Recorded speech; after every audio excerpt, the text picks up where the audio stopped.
Guys, dito nag-shooting si Fernando nung Agila ng Maynila. Oo nga.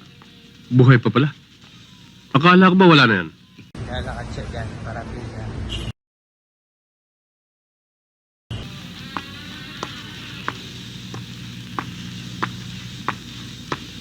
Nandito yung mga kontrabida na nakatayo.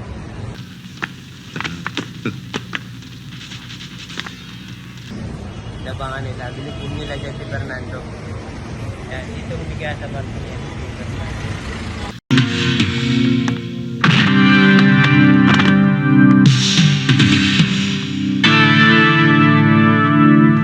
Bagsak sa tigyan na rin.